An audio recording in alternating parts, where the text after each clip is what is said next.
மறுமலர்ச்சி திராவிட முன்னேற்ற கழகத்தின் சார்பிலே விருப்பப்பட்டியல் கொடுத்திருந்தோம். அந்த விருப்பப்பட்டியலிலே உள்ள தொகுதிகளில் 4 தொகுதிகளை எங்களுக்கு ஒதுக்கியிருக்கிறார்கள். அதற்காக கூட்டணிக்கு தலைமை வகிக்கின்ற திராவிட முன்னேற்ற கழகத்தின் தலைமைக்கும் பேச்சுவார்த்தை குழுவிற்கும் எங்களது நன்றிகளை தெரிவித்துக் கொள்கிறோம். எந்தெந்த தொகுதிங்கிறது இன்னும் தலைவர் தளபதி அவர்கள் கையெழுத்து போடல.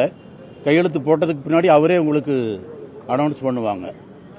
எந்தெந்த தொகுதிங்கிறது உங்களுக்கு சொல்லுவாங்க.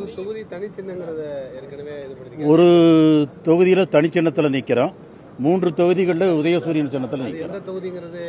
அது கையெழுத்து ஆனதுக்கு பிறகு உங்களுக்கு தெரியப்படுத்தப்படும். அது உங்களுக்கு தலைவர் கையெழுத்து போட்டதுக்கு பின்னாடி உங்களுக்கு நாங்கள் சொல்கிறோம். இன்னைக்கு சாயங்காலம் பண்ணிடுவோம். தலைவர் வந்தையும் பண்ணிடுவோம். எது அது தலைவர் வந்ததுக்கு பின்னாடி தான் தெரியும். அது எப்படி தலைவர் பண்ணாங்க அவங்க தான் சொல்லணும். நாங்கள் கொடுத்துருக்கிறத விருப்பப்பட்டு இருக்கிறதெல்லாம் கொடுத்துருக்குறாங்க. அதனால எங்களுக்கு அதில் மகிழ்ச்சி தான், சந்தோஷம் தான் அதில் இருக்கிறது. நாங்கள் விருப்பப்பட்டியல் கொடுத்ததில் தான் அவங்க கொடுத்துருக்குறாங்க. அதில் ஒன்றும் பிரச்சனை இல்லை.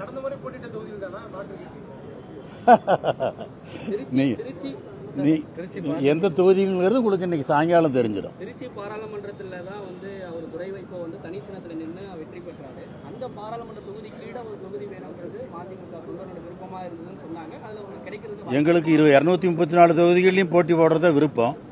ஆனால் நாங்கள் கொடுத்துருக்கிற தொகுதிகளில் அவங்களுக்கு கொடுத்துருக்குறாங்க. அதனால் அதில் ஒன்றும் பிரச்சனை இல்லை. எங்களுக்கு விருப்பப்பட்டியலில் கொடுத்ததுக்காக நாங்கள் மகிழ்ச்சி அடைகிறோம். ஆனால் அதே சமயத்தில் எங்களுடைய தகுதி நிர்ணயத்தில் எங்களுடைய தரத்துக்கு தகுந்த மாதிரி கொடுக்கலிங்கிற வருத்தம் எங்களுக்கு இருக்குது. சிலர் சிரிப்பார், சிலர் அழுவார். நாங்கள் சிரித்துக்கொண்டே அழுகின்றோம். அப்படிங்கிறது தான் எங்களுடைய நிலைமை. 2வது 4 தொகுதிகளும் எங்கள் சின்னத்தில் போட்டி விட முடியலேங்கிற ஒரு வருத்தத்தோடும் நாங்கள் இருக்கிறோம். நன்றி, வணக்கம்.